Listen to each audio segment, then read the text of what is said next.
people doing? Welcome back to the channel.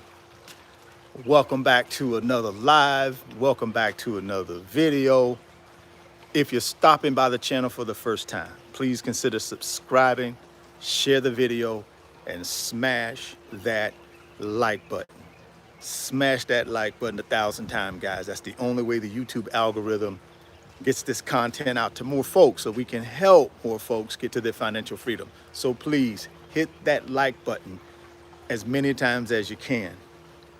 Also, if you want up to 12 free stocks, Webull is going to give you up to 12 free stocks when you open a new Webull brokerage account. Put any amount of money in that brokerage account. They're going to give you up to 12 free stocks for just trying out their brokerage app. There's a link down in the description box of this video. Click on that Webull link.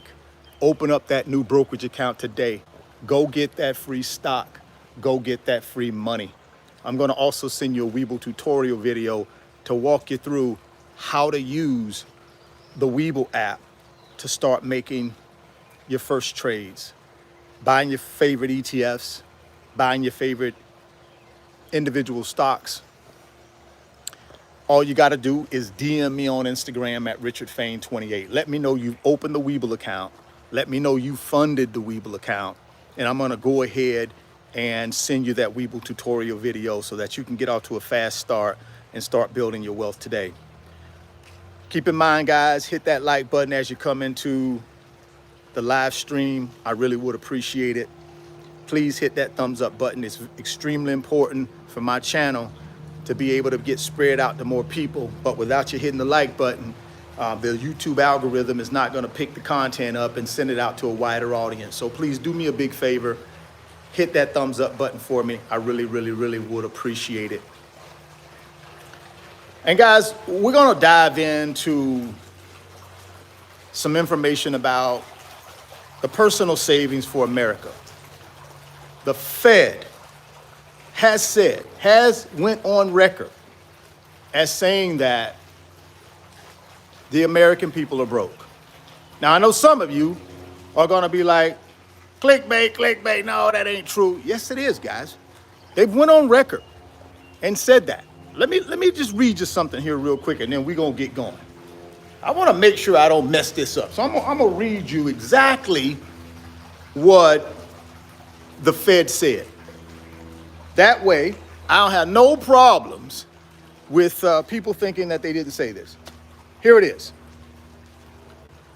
Federal Reserve, Bank of San Francisco suggests that Americans have burned through more than 90% of their excess savings they amassed in 2020 and 2021. What little remains, the economists estimate, is likely to be gone by the end of September. For you guys that have been hibernating, we're in October. September's gone. So there you have it. Federal Reserve, Bank of San Francisco suggests that Americans are broke. If you don't believe me, go look it up. Just go to Google and type in articles, recent articles by the Federal Reserve of San Francisco. And you will see that article. Read through it. It basically says Americans have burned through all of their excess savings. How much savings did they have? $2.3 trillion worth of savings that was accumulated or at least reached its highest peak in 2020.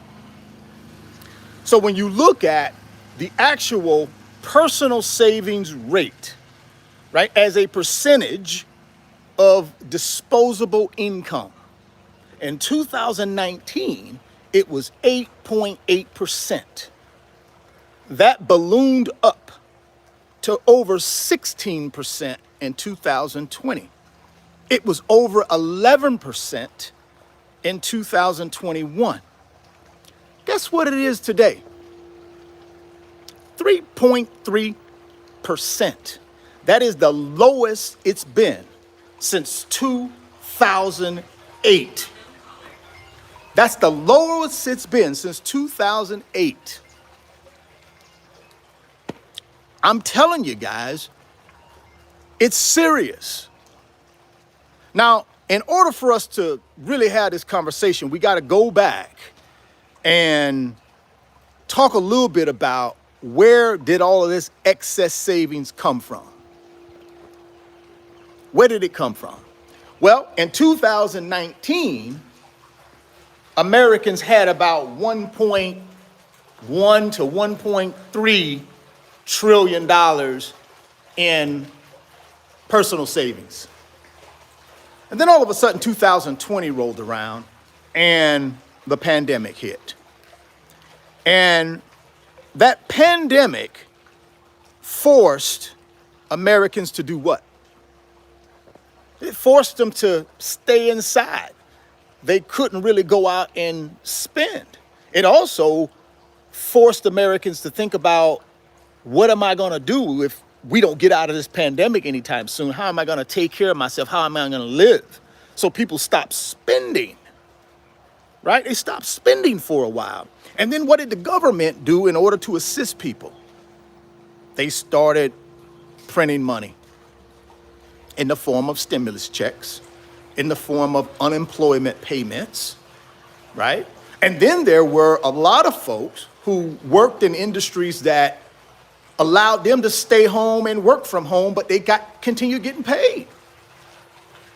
And with Americans afraid of the pandemic and not knowing what the future would hold, they stopped spending.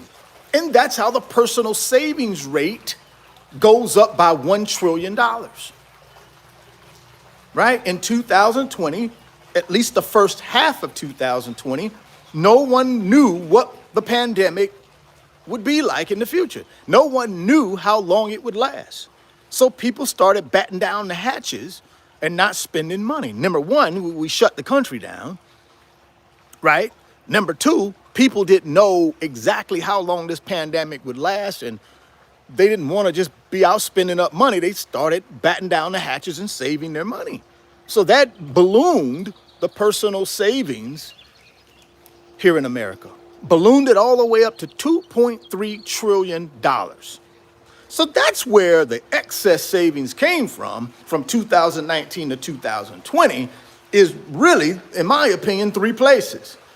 Unemployment, it came from printing money, right, in the form of stimulus checks, whether it be SBA, PPP, EIDL loans that you don't got to pay back, and obviously just basic stimulus checks that the government cut checks, ACH money into people's account that qualified for that particular stimulus. And then, like I said, people who had jobs that did not require them to come into the office, they could work from home, those people continue to get paid. But Americans as a whole battened down the hatches and stopped spending. They really did. They battened down the hatches and stopped spending. But what did that do to our economy when that happened? It put our economy in a dire strait. And the reason it put our economy in a dire strait is because 70% of our economy runs on consumer spending. And when people just batten down the hatches and don't spend, that's not good for our economy, guys. So what does the Fed do? The Fed has to give you an incentive to spend again. That's why you saw mortgage rates all the way down to 2.5%. That's why you saw everything they could do to allow people to borrow money. That's why the Fed funds rate was 0. Right? Now today it's 5.5%. And we'll talk about that in a second. But what does the Federal Reserve do? Like I told you guys, when they turn the money supply on, they do what? They decrease interest rates. That turns on the money supply. When they turn the money supply off, what do? They increase interest rates. That turns off the money supply. So right during that pandemic, 2020, 2021, the Fed basically turned on the money supply. Reduce short-term interest rates, start kicking out stimulus checks, start kicking out SBA PPP loans, EIDL, all kind of free money was being pushed out through money printing because they had to get the economy going again. They had to get people back in the groove of spending again.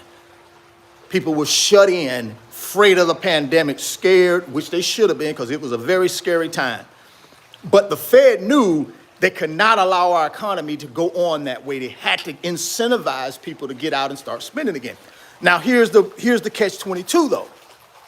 When you turn on the money printer and you flow all of this excess money into our economy, what happens? When you give people money, they do typically what with it? They start spending it. Now, during the pandemic, there are some things that shut down. A lot of supply chains shut down. And see, when you shut down big, gigantic manufacturing supply chains, you can't just turn it back on in 2 days and it's fully operational again. That's not how it works. It takes months and sometimes even years to get fully back up and running again, producing the type of goods and services that we were producing prior to the pandemic. But yet and still, you flooded the market with all this free money. People are the country is opening back up again. Supply chain issues can't keep up with what? Demand. People started spending, but there was not enough supply to keep up with the demand. So what does that do? It increased prices of our goods and services. And when those increasing prices start going up, they call that what? Inflation. Inflation, baby. And that's what really has crippled us, right? So what does Americans start doing with their personal savings? They start spending it. They start spending it. But while they're spending it, prices of those goods and services are going up, right? The cost of what? Automobiles went up, right? The cost of food went up. The cost of shelter went up. The cost of pretty much everything that people use on a day-to-day basis went up, guys, in price because of the what? Low supply, high demand issue, which does what? It increases prices. Because if you don't have enough supply to go around, but you got all of this demand, prices go up. When you have no demand with a lot of supply, prices go down. And in this case, prices went up because we didn't have enough supply. And that's what started happening. Americans started spending those personal savings, that excess savings.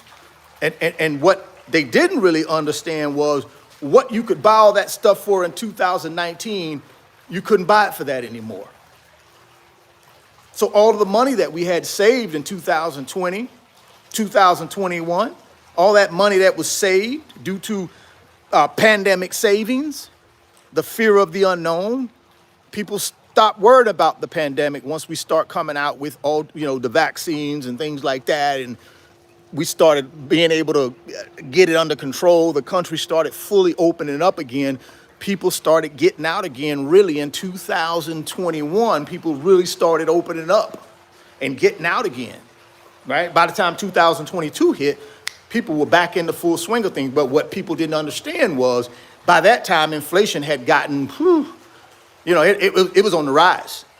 When you look where inflation was in June of 2022, it was 9% year over year. So that means from June of 2021 to June of 2022, goods and services that we use went up in cost, in price by 9%. But guess what? Your wages didn't go up by 9%. No, your wages didn't. If you had a really, really, really good job, maybe you got a 4 or 5% raise in that time period.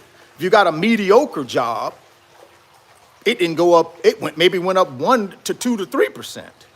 But your cost of your goods and services went up by 9%. So that's where the personal savings come in, right?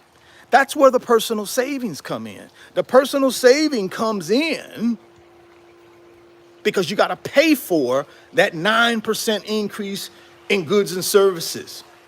But you only got, let's say on average, the average American, and if we're feeling lucky, let's say the average American in that same year got 4% raise. But the cost of your goods and services year over year went up by 9%. Guys, you don't have to be a rocket scientist. You ain't got to be a PhD in mathematics to understand your cost of your goods and services are increasing at a higher rate than your raise on your job. So you got to cover that shortfall from somewhere. And that somewhere was personal savings. People started tapping into the personal savings because the goods and services were much higher than they were in 2019. A lot higher.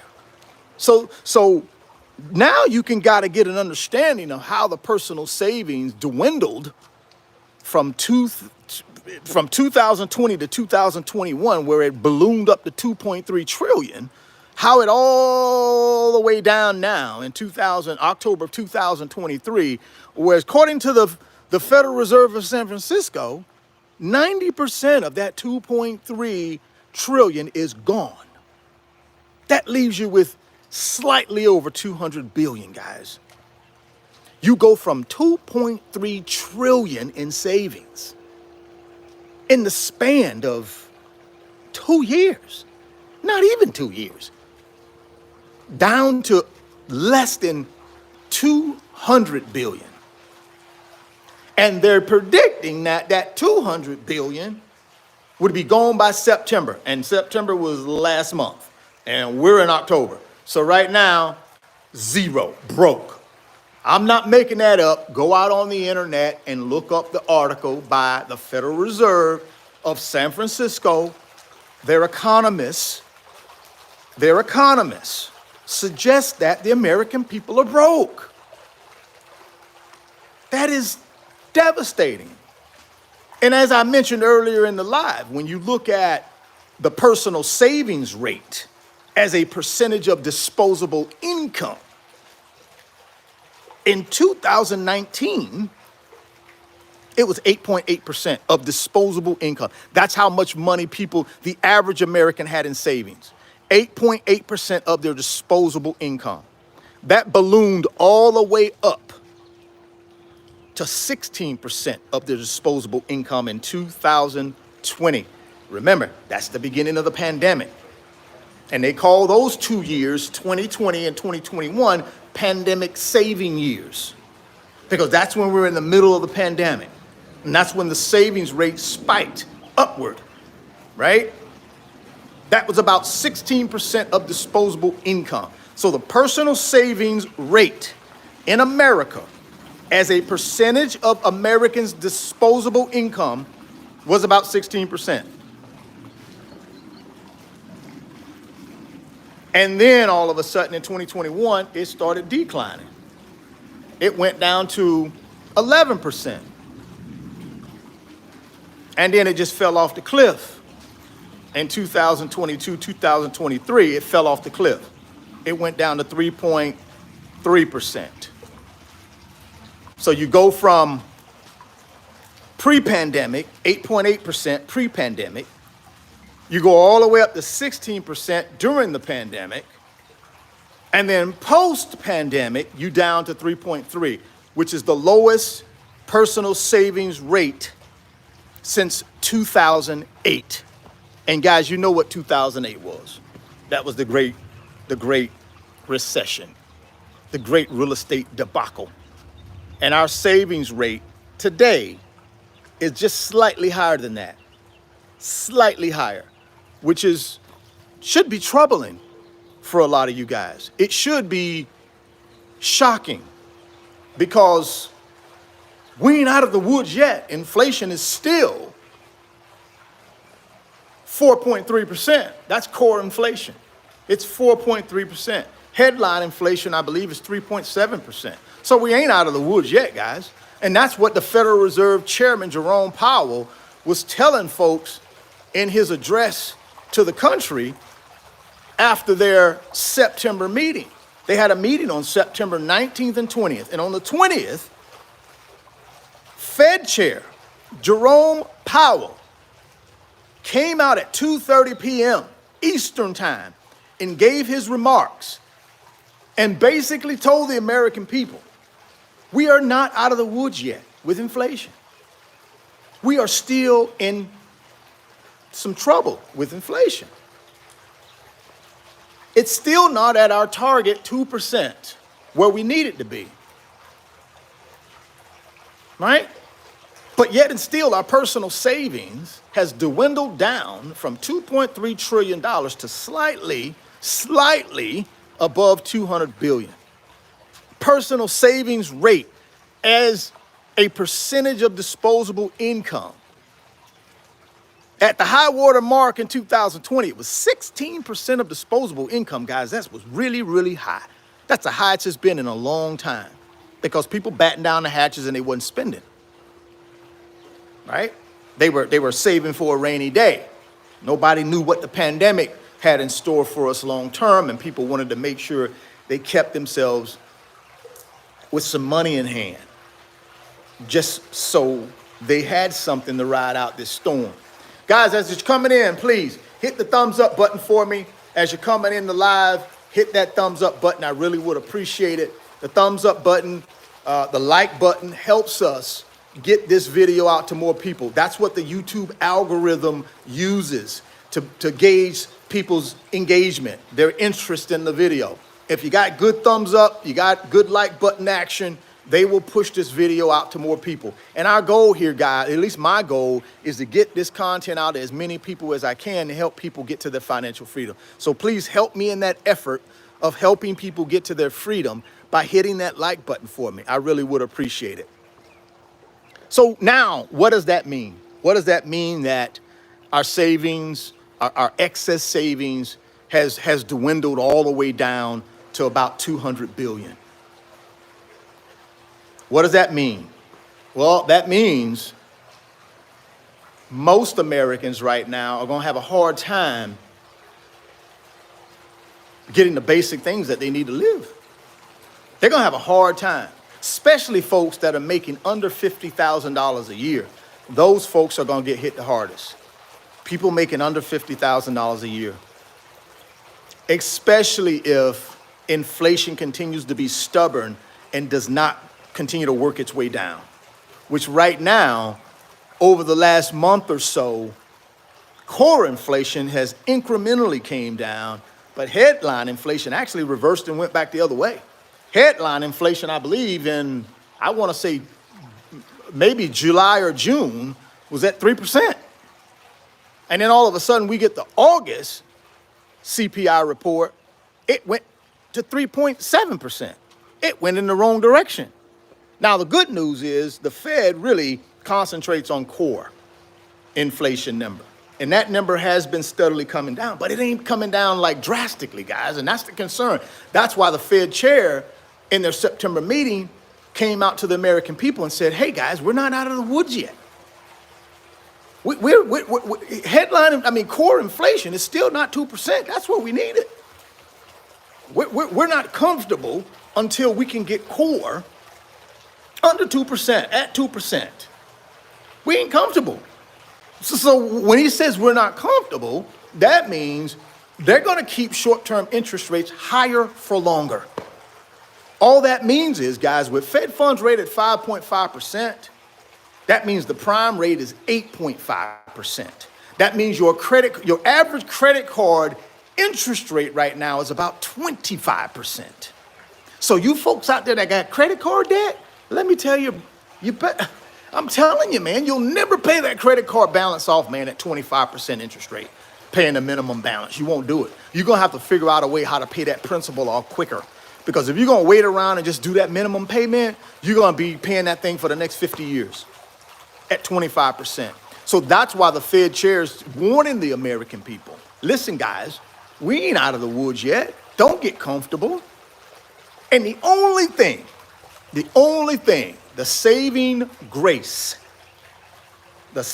grace right now for most Americans, given the fact that the personal savings is dwindled down to 200 billion, the only saving grace right now for the American people from a financial standpoint is the jobs market. That's the only thing saving us. I tell you what, if unemployment rate starts going up, we're going to see a lot of turmoil in our economy. That's the only thing saving us right now is this robust jobs market, the labor market. But I can tell you this, if these interest rates stay higher for longer and companies cannot borrow money to be able to support growth, I'm gonna tell you what's gonna happen, man. You're gonna start getting layoffs at some point. See, that's where you hear people talk about, economists talk about, they're waiting on something to break in our economy. If that job market break, I'm telling you guys, all hell's gonna break loose in our economy. Why? Because Americans don't have any savings, and I've just told you why they don't. It's the truth, right? You don't believe me? Go out and do your own research. Go out and, like I said, just Google Federal Reserve, Bank of San Francisco, and read what their economists just said about the American people and their savings. They've depleted it. They say they've depleted 90% of their savings in 2 years. 90%. And the reason it's depleted is because people didn't pay attention that prices were going up. While you're out here spending, trying to get back into your own comfortable life, I'm traveling, I'm buying new cars. Guess what? What you didn't realize was during that time, when we started spending again, new car prices went up by 30%. Used car prices went up by 40%. See, we wasn't paying no attention to that. When I say prices went up, I'm talking about pre-pandemic. Pre-pandemic. Prices went up for automobiles post-pandemic by 40%. Average, new and used. Guess what? Houses went up. Houses went up by like 50%. Think about it. In some areas, guys, a house, a pre-pandemic house, let's say it was 400 grand, pre-pandemic. Post-pandemic, it went up by, in some areas of the country, especially in Southwest Florida where I live, they went up by 100%. Same house you could have bought in 2019 for 400K, in 2022, 800K. I'm talking about beginning of 2022, late 2021. That house went up by 100%. Food, let's talk about food. Let's talk about some basics. Food, through the roof, through the roof. Everything went up, guys, is my point. Shelter, food, transportation, and insurance, the big four. They all went up, guys. They all went up more than 20%. Pre-pandemic, post-pandemic.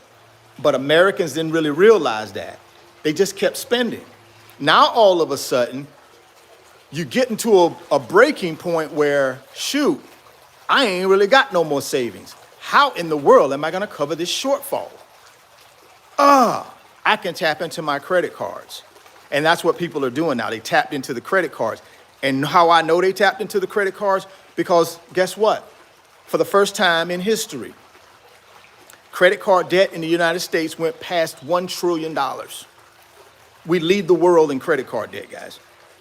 We lead the world. So that tells me, guess what? Since I don't got no savings, the only safety net I have is what? My credit cards. So that's what people are starting to use now. That's why you see credit card debt escalating. The problem is it's not sustainable at 25% interest rate on average for a credit card. That's the average interest rate on your credit cards right now, are 25%. Don't you know how long it's going to take you to pay off a credit card balance? Let's say you got a $10,000 credit card balance and your interest rate is 25%. And you ain't got enough money but to pay the minimum balance. Guys, it's going to take you 40, 50 years to pay that off at the minimum balance. I'm just telling you, if you don't believe me, go out and do a credit card calculator.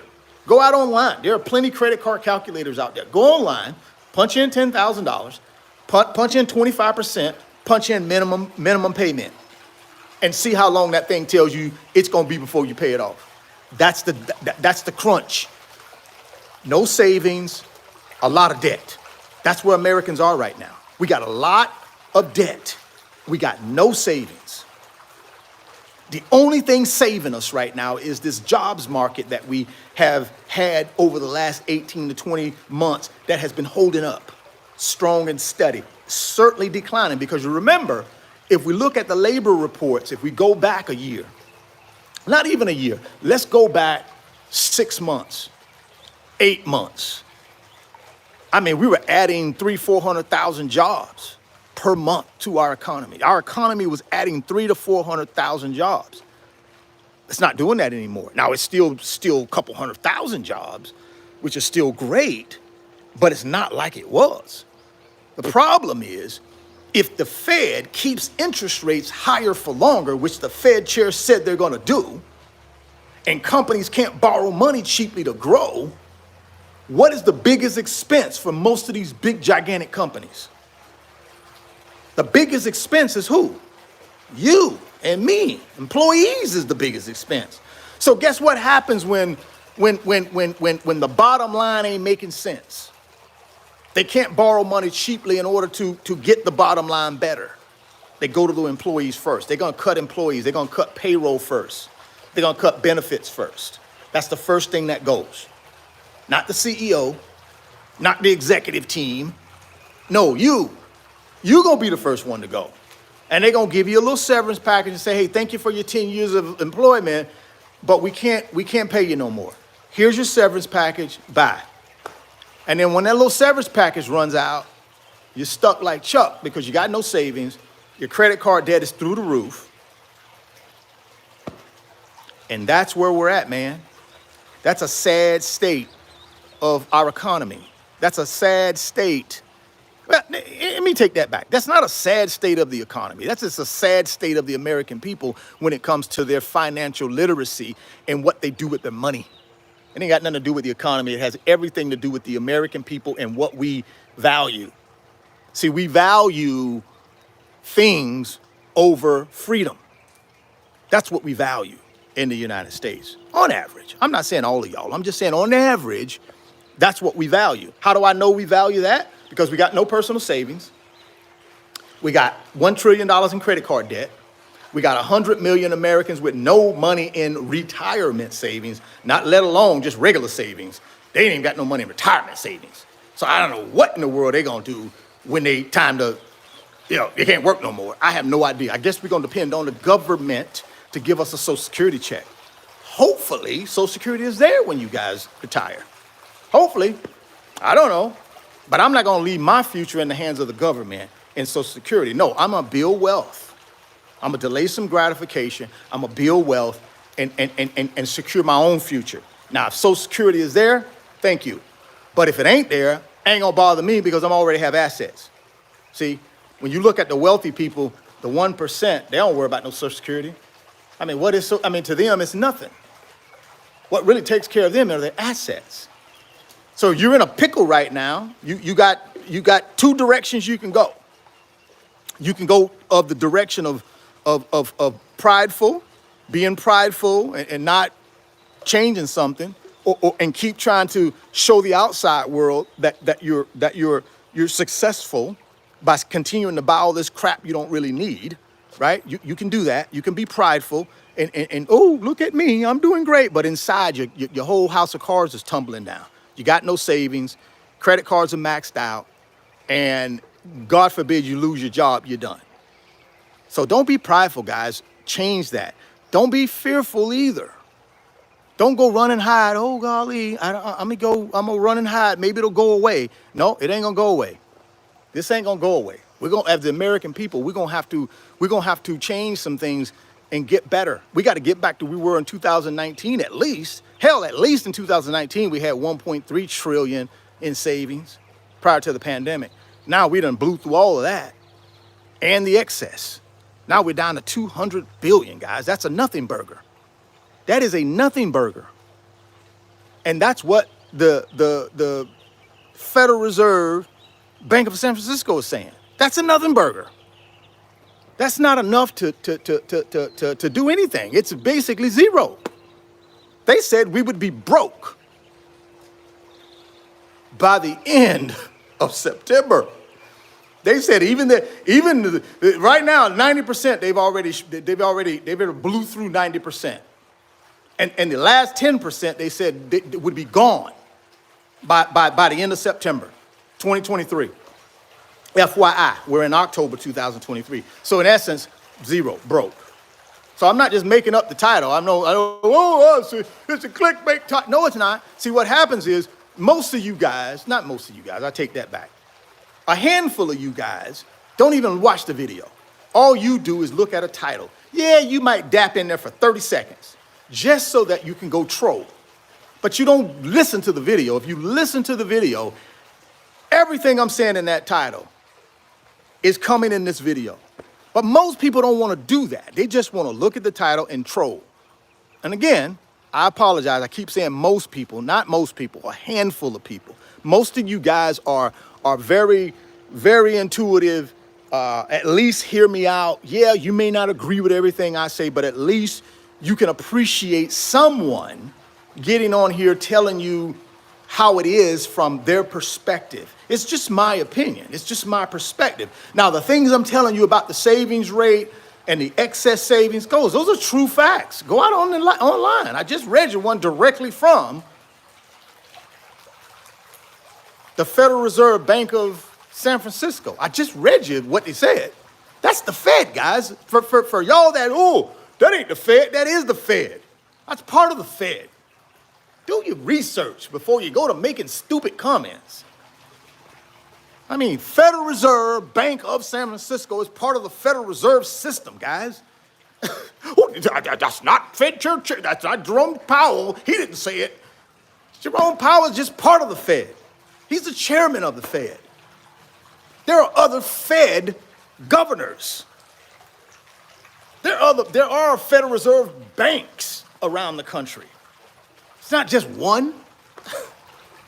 But hey, I get it, man. We rather just spit out stuff and write stuff without doing any research on our own. And I'm not telling you guys I'm some expert, because I'm not. But I do got the basic knowledge of what the Federal Reserve does. I do have the basic knowledge of what inflation is, right? I do have the basic knowledge of how our financial system works. I do understand what runs our economy, which is consumer spending. I do understand when the Fed wants to turn on the money supply, they lower interest rates. When they want to turn off the money supply, they increase interest rates. Basic stuff I do understand. I'm no economist, but I do understand the basic nuts and bolts of our financial system. And I want you guys to understand that too, so that you're better equipped to go out and build wealth. But if you have no basic financial knowledge of what's going on in our financial system in this country, you will never get the financial freedom.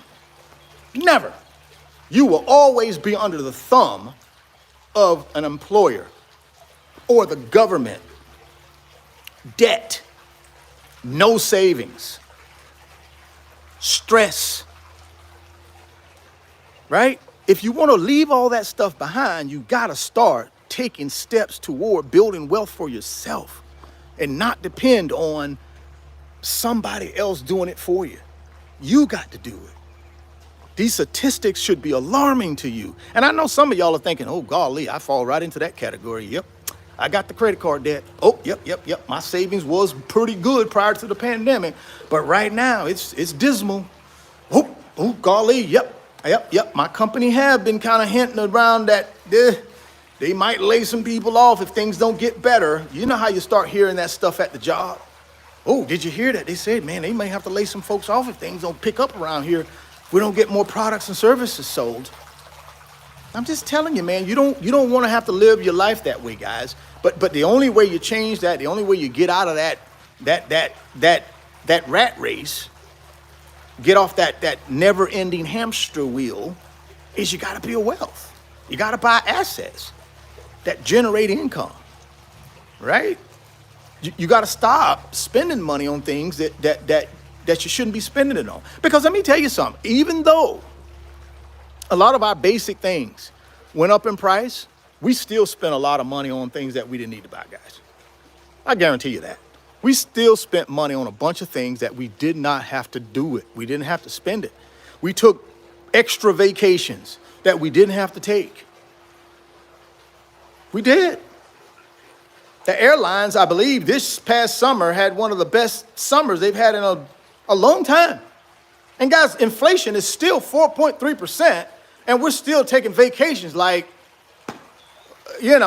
everything is hunky-dory. Come on, man. We still out here buying new cars, man. We still buying new SUVs, big old gigantic gas guzzler SUVs, boy. We love SUVs in the United States. And guess what? I already told you, pre-pandemic to post-pandemic, all these cars, the brand new ones, up by 30% in price. New and used, actually up by 40%. But yet and still, we're still out here buying this stuff. We're still trying to keep up with the Joneses. We're still under the illusion that everything's going to be okay because I got a good job. I told you, if you're making $50,000 a year or less, you're the one get hit the hardest. These people making six figures, upper six figures, they may be slightly doing a little bit better. But the thing with people who make good incomes and that's all they got, is you take the income away, they got nothing. See, you got people that make a lot of income, but they don't keep any of it. They don't multiply any of it. So what happens is if they lose their job or get laid off, they're financially ruined. So I don't care if you're high income, middle income, low income, you can build wealth. You can build wealth. You have to just make the decision that's what you want to do, and then start prioritizing your financial life in that direction. That's what you got to do. Guys, do me a favor, hit that thumbs up. I know we got some new people here in the live stream, in the video, so please hit the thumbs up for me. I really would appreciate that. The thumbs up, the like button is how we get this video sent out to more people. So please do me a favor, hit that thumbs up. That's what the YouTube algorithm uses in order to gauge whether they're gonna spread this content out to more people. So hit that like button for me. I really would appreciate it. I know you guys are awesome. I know 99% of you guys are awesome and appreciate the content. And I'm asking you 99% to do me a favor, hit that like button and get these likes up so we can get this content out to more people, so we can help more people, give them the basic information about our financial system. That's all I do, guys. I give you guys the basic information that I've learned over the last 25 years as an investor, as a commercial banker. I just give you guys the basic information. I continue to do research, and I continue to keep my eyes and ears open as we go through this financial turmoil that we're in right now with the stock market, with real estate, with the overall economy. I just try to give you guys basic information so that you at least have the basic knowledge and you're equipped with the basic knowledge to be able to navigate through this financial system we have. See, because if you don't know the rules for this financial system, you can't play in the game. You got to at least know the basic rules. You got to at least know the basic things, how these things work in this financial system. And that's what I try to give you guys here on my channel. That doesn't mean I'm an expert. That doesn't mean I know everything. That doesn't mean I'm the only opinion out there. There are many opinions. But I try to just give it to you straight. When I don't know something, I don't know something, right? But I'm going to do what I believe is the best thing that I can do for this YouTube channel, is help people and help people with the basic information so that they have the ability to make the decisions they need to make in order to build wealth. Because right now it's scary. Think about it. If you're a person, let's say you're 50 years old and you got no savings, you got credit card debt or high interest rate loan debt, you got no retirement savings, no 401k, no Roth IRA, no traditional IRA. You got no taxable brokerage account where you got a bunch of money in that multiplying itself. You're basically living paycheck to paycheck. What are you going to do? What are you going to do in that situation? What's your alternative? What if you lose your job? What if you get sick and can't work? What's the safety net? What's the financial game plan if any of that stuff happens? That's all I'm asking you. What is your plan? I don't care. And I said 50 years old, but that could be any age. What is your plan if any of these things I just mentioned, these 5 things I just mentioned happens, if they all happen to you, what are you going to do? That's what you should be asking yourself. All of you guys should be asking yourself that. You all should be doing a financial checkup from the neck up. You should be thinking about this stuff I'm telling you, because you prepare for the worst and you hope for the best, but you prepare for the worst. I keep telling you, all of y'all should be living on less than what you make. There is no excuse in the environment we're in right now where people are still living above what their means are. No excuse. That's the first step to programming yourself the right way, is to get your income right-sized. And what I mean by that is you got to be living on less than what you make. I don't care if you're making $2,000 a month. You shouldn't be living on $3,000. You should be living on $2,500. Live on $1,500. Live on $1,000. I don't care if you got to get 5 roommates you're living with for a small period of time until you can do better. Problem with us is we see the signs. We see we are burning money. We can see it. We look at our checkbook, we look at our bank account, but we do nothing about it until it's just catastrophe. And that's when we throw our hands up. Oh, catastrophe, let me file for bankruptcy. Let me just not pay anybody no more. But we saw it coming. We just decided not to do anything about it. First step, guys, to right sizing yourself and getting yourself in a position so that you are recession proof, is you got to live on less than what you make. Second thing, you got to have a plan. You got to live on a plan. You got to have a financial budget. You got to know exactly how much money is coming in. You got to know exactly how much money is going out. And the goal is you need to have money left over at the end of the month. That's the goal. Pretty simple. I need to track my money coming in, and I need to track my money going out, and I need to have money left over at the end of the month. That's the goal. Pretty cut, dry, and simple. Sit your butt down, write out a budget. Write down every penny you got coming in as income, and write down every penny you got going out in expenses. And then you need to look at those expenses and say to yourself, what are needs and what are wants? See, that's a tough conversation to have with yourself, because a lot of us got it mixed up. We think food, going out to eat, it satisfies my food need. No, it don't. Going out to eat is a want, because I can go right to the grocery store, buy my food, bring it home and cook it. That's a need. Not no going out to Ruth Chris because I had a rough week and I want to pick myself up and cheer myself up, so I'm going to go to Ruth Chris and drop $200. But yet and still, I got $10,000 worth of credit card debt. I got no personal savings. I got no retirement savings, but I want to go to Ruth Chris because I want to feel better and drop $200. That's not a need, guys. That's a want. Oh, I need clothes. I got to put clothes on. I don't want to walk around butt naked. I need clothes. Yeah, you need clothes, but you don't need to go out and buy a $100 blouse or a $100 pair of shoes or a $100 pair of jeans. No, you don't need to go buy the latest pair of Jordans. Jordan already rich. I keep telling y'all this, man. Jordan rich. The man worth $3 billion. But y'all yet still refuse to stop going and spending $300, $400, $500 on these people's shoes. I just don't get it, man. I'm blown away with it. I just don't get it. This man is a $3 billion guy. But yet and still, we will still go out and, boy, they drop a pair of Jordans they sold out before they drop. I'm just telling you, man, I don't get it. But this is what we do in this country. This is what we do, man. This is what we do. And the 1%, here's the whole thing. The 1% are sitting back laughing.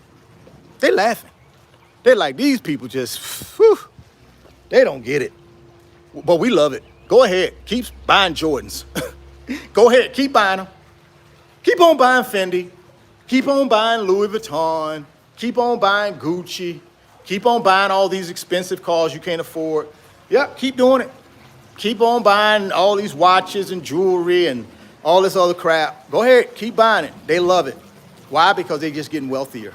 See, while you out here buying things, they buying assets.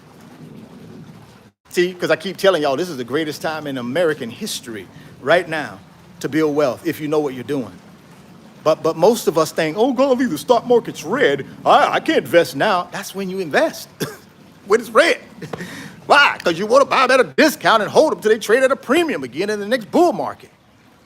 But most of us know. I heard someone on CNBC say it's not the right time. Not understanding that's what the 1% uses to manipulate you is the media. That's what they keep you on the sideline by using the media. No, don't do it. It's the guy on CNBC, Jim Cramer said, that's not a good move. FYI, Jim Cramer rich, wealthy. If you didn't know that, he's rich. He's wealthy, not you. So listening to him ain't gonna help you because he's controlled by the 1%. Right? He's controlled by the 1%. Best time to buy blue chip assets, guys, is when they're on sale. And then you got to have patience to hold them long enough till they trade at a premium again. That's where you build wealth. See, the 1% know that. That's why they manipulate most of us to sell when we should be buying. And then they want us to buy when we should be selling. That's the whole key of the 1%, man. That's how they manipulate us through the mainstream media, which includes social media, radio, television. All of that is controlled by the 1%, guys. But if you don't know the basic information about our economy, if you don't know the basic information about our financial markets, if you don't know the basic information about your own financial situation, how in the world are you going to get out them people way? You ain't going to be able to get out their way. They're going to keep using you until they can't use you no more, then they throw you away. You got to change something, guys. We got to change something now. Do you understand? You go from $2.3 trillion in personal savings down to $200 billion. How do you burn through that much excess savings in such a short period of time? You have to be buying things you don't need. That ain't cause of, I bought too many eggs. They ain't got nothing to do with buying too many eggs. I got to cut back on buying so much bread. I don't want to. No, I'm not buying 2 loaves of bread this week. No. See, that's what I mean. We all mixed up. It ain't got nothing to do with no eggs and ain't got nothing to do with no bread. It got to do with that BMW you bought. It got to do with that watch you bought. Right? It got to do with that bag you bought. It got to do with that expensive vacation you went on. That's what it got to do with. It got nothing to do with no dang on eggs. I got to cut back at the grocery store. Can't spend more than 100. But yet and still you'll go to Ruth Chris and drop 200. Like that. I got to feel better. Let me go get me a real steak. $200 steak? Come on, bro. That's ridiculous. But that's the 1% again. That's that manipulation. See, that's that manipulation that we're on this. They force us on this treadmill. They force us on this never-ending treadmill. We never can get off. We just running and running and running and running and running, dead tired, but we still running. But we never can get off unless we know how to get off. A lot of us, all we have to do to get off is do what? Press the stop button and just walk off the treadmill. But a lot of us will just look at the stop button and keep running. I'm like, come on, guys, just hit the stop button and just get off. But most of us will not hit that stop button. We'd rather just keep running, keep running, keep running, keep making the 1% rich, keep making the 1% wealthy, and we continue to stay broke and poor. Statistics don't lie, man. Statistics say we're broke. That's what the statistics say. Go look it for yourself. I told you, Federal Reserve, Bank of San Francisco was quoted in an article. Some of their economists said that the American people have burned through 90% of their excess savings since 2020 and 2021. That's when they accumulated all that excess savings. They burned through them.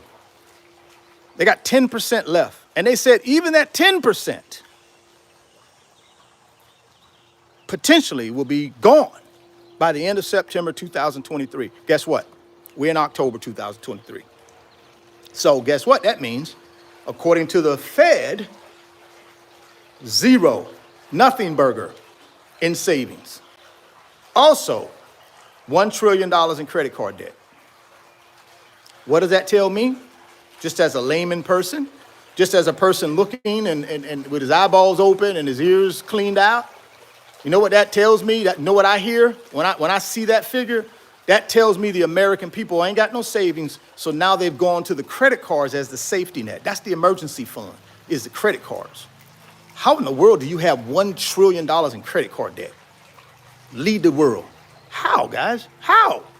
We live in the greatest country, the most prosperous country in the world, but 99% of its citizens are broke. We live in the greatest country in the world from an economic standpoint. But 99% of the population is broke. They spend their money to make 1% of the population wealthy and rich. You can't tell me that ain't crazy. That's ludicrous. That is insanity right there. That's insane. But a lot of you guys don't think about it that way. But you should, because when you think about it that way, you'll be like, dang, that's stupid. I got to change that. I got to get myself out of that. I got to stop taking care of these people. I got to stop building these big mansions for them and these luxury yachts for them and these, G65 jets. I got to stop. I mean, the guy who, I saw some on the guy who, I don't know if he owns it, controls it, whatever, his family or somebody, but Louis Vuitton. I saw a little documentary on this guy, little thing on TV on it. Guys, don't y'all know how rich this guy is, man? This guy is so rich. I'm talking about his family, Louis Vuitton, these people who control Louis Vuitton. They are so freaking wealthy. I'm talking about in the billions and billions and billions and billions of dollars wealthy. And get what we do though? We continue to go buy Louis bags, just buy everywhere I look. I'm up here now, and they say no knock on the college kids. But since they done got that little NIL money, that name, image, and likeness money, these college kids, these college athletes, every time I see one of them, especially if it's a good player, they always got Louis Vuitton bags and Fendi bags and all this stuff.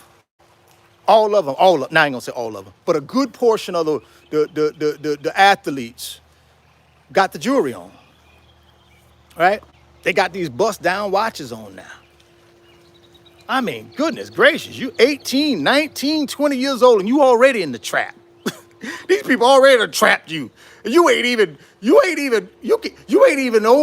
21 yet and you trapped. You already trapped. This is just pathetic.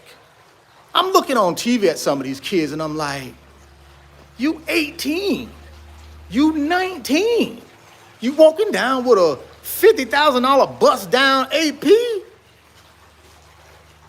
What the hell is going on with this country? You 18, 19. And I'm gonna be honest with you, and I'm not trying to make this no black thing. But I gotta admit, audience, a lot of that I see are people that look like me. They the same color as me. I don't know what that means. Now, I'm not saying other races ain't got bust down APs. I don't see a lot of other races at 18, 19, 20 years old with bust down APs. I'm not saying they don't. I'm sure they do. But I'm just telling you what I see. A lot of our folks are caught up in this. And here's why I bring that up. And then I'm gonna let you go. Here's why I bring that up. Black folks, let me rap to you real quick. If you didn't know, out of all the wealth in the United States, guess how much we control? Black folks, black Americans. Guess how much of that wealth we control? I'm talking about all the wealth in the United States. Guess how much we control? 4%. Out of 100% of the wealth in the United States, we control 4%. That's a nothing burger. That's absolutely nothing. So 96% of the wealth in the United States is not controlled by black Americans. But yet and still, I can click on the TV, I can go on Instagram, I can go on any social media platform, and that's what I see. Black folks with the bust down APs. Black folks with all these kilo chains on. Black folks buying all the luxury Louis, the shoes, the belt, the eyeglasses, the fingernails Gucci and Louis, the toenails Gucci and Louis. I mean, come on, man. We are 4%. We at the bottom of the financial totem pole, guys. But yet and still, this is what we glorify. This is what I see our young athletes and our young entertainers and our, you know what I'm saying? I see our young folks emulating these people that they see on social media. Emulating them when they should be teaching them how to get off of this treadmill. But no, we don't want to teach them how to get off the treadmill. We got them on the treadmill, stay on the treadmill from 18 to 80. 18 to 80, that's where they want us, on that treadmill. All we got to do is hit the stop button and get off. But we won't do it. Why? Programming. Programming is wrong, see? From birth, you've been programmed to stay on that treadmill from 18 to 80. That's what you've been programmed to do. Stay on that treadmill from 18 to 80. And most of us, that's what we do. It's just pitiful. It's pitiful. It's sad. So check it out, man. Look at your financial situation. Figure out what you want to do. Put the plan together. I told you, live on less than what you make. Live on a plan, right? Which is a personal budget. Goal with the personal budget is you want to have money left over at the end of the month. But in order to do that, you're going to have to have a real serious sit down with yourself and work through your expenses and figure out what are needs and what are wants. You have to eliminate the wants. You got to eliminate them or you're not going to make it. I'm going to just tell you that right now. If you don't eliminate wants and don't get yourself to where you're living on less than what you make, and the third one is you got to stay out of consumer debt, right? You got to figure out a way to cut down that credit card debt. Get rid of it. Got to get out of the consumer debt, guys, or you'll never get to financial freedom. It'll delay you, or you may never get there. And then the last thing you got to do is save and invest. Save is you got to have a 3 to 6 month emergency fund for a rainy day. Right? That's your safety net, not your credit cards. The credit cards shouldn't be your safety net. The safety net is a 3 to 6 month emergency fund. That's the safety net, just in case I hit a bump in the road, right? Financial bump in the road. And then last part of that, number 4, is investing. What should I be invested in, Richard? You never said what I should be invested in. Well, I'm going to tell you what I'm invested in. Now, you go out and do your own research and invest in whatever you want, but here's what I invest in. I invest in assets that multiply money. I invest in the big 3, right? The big 3, paper assets through the stock market, real estate for income, 1 to 4 family dwellings. Why? Because people always need somewhere to live. The last thing, if the sky fall in, hell breaks out, the last thing somebody gonna let go in a financial situation is where they lay their head. That's the last thing they're gonna let go. They may let the car go, they may not pay the credit card, they may default on everything else, but the last thing they're gonna default on is where they lay their head, if they can help it. So I'm good with 1 to 4 family dwellings as my second asset class. Third asset class is businesses, right? That's where I put my money, guys, to multiply it. Paper assets, 80% of my money that I put in paper assets goes into ETFs that track the S&P 500 and the total stock market. That's where 80% of my money goes when I invest in the stock market. 20% will go into blue chip, individual big boy stocks. Tesla, Apple, Meta, NVIDIA, companies like that. That's where I put 20% of my money. When I buy real estate, like I told you, I buy 1 to 4 family dwellings in super, super good neighborhoods. Not rich neighborhoods, not wealthy neighborhoods, just good old-fashioned neighborhoods where people have a desire to live. Low crime rate, decent schools, decent amenities, places where people can get out and walk and exercise, walk the kids, walk the dog, playgrounds, but safe. I never said anything about wealthy communities or rich communities, just good old-fashioned, hard-working communities where people have pride in where they live and they take care of their community. That's where I buy my 1 to 4 family dwellings. I will never buy a property, a 1 to 4, in an area I wouldn't live in. See, that's how I keep myself out of the weeds. See, that's how I don't let greed creep in. I don't need some slumlord property. That's not my deal. Because it ain't gonna, I need something that's going to appreciate in value and I can get a constant flow of rental income. See, the reason I like neighborhoods that I would live in, because I want to attract tenants that have the same financial mindset that I do. That's how you keep yourself out of the weeds with tenants, guys. You find tenants that have the same financial wherewithal when it comes to them trying to do better financially. And then I screen them. Background check, credit check, employment verification.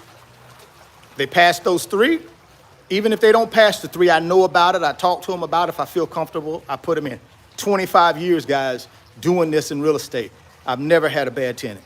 Why? Because I follow certain guidelines. I don't let greed take over.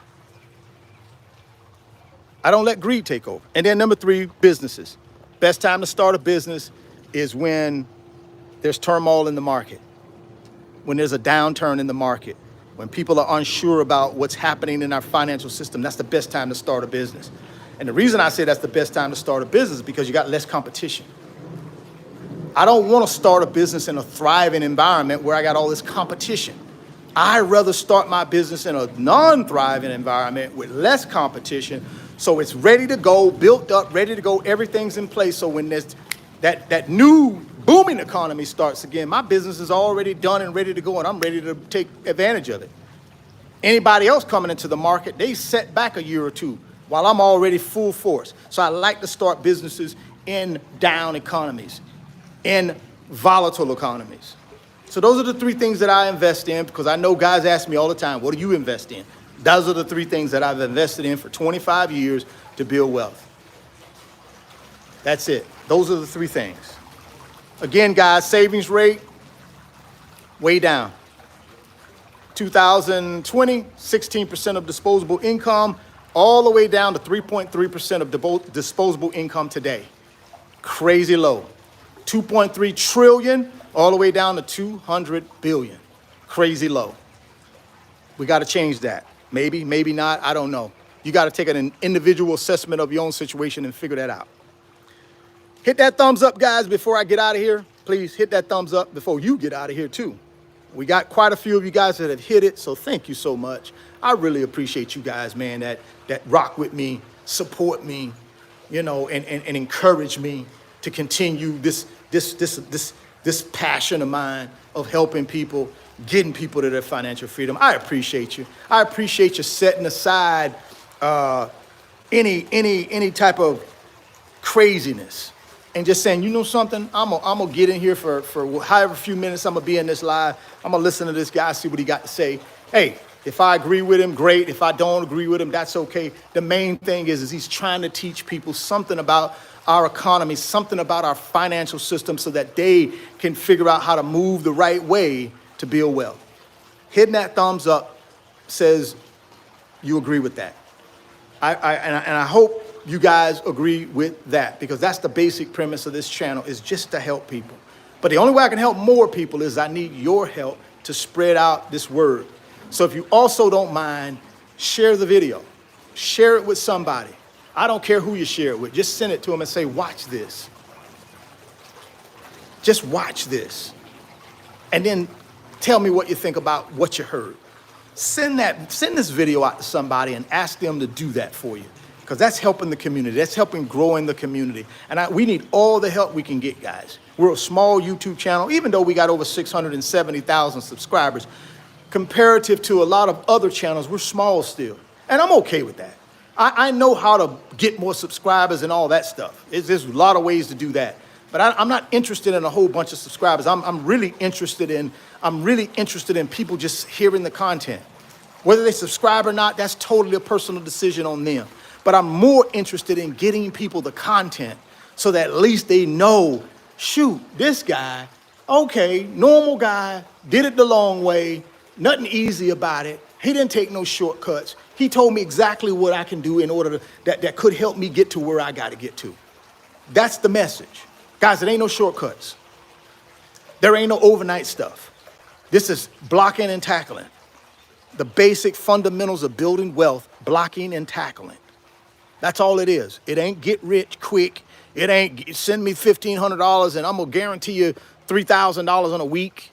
No, I don't play that stuff because that's not real. That's fake. That's somebody trying to rip you off, steal your money.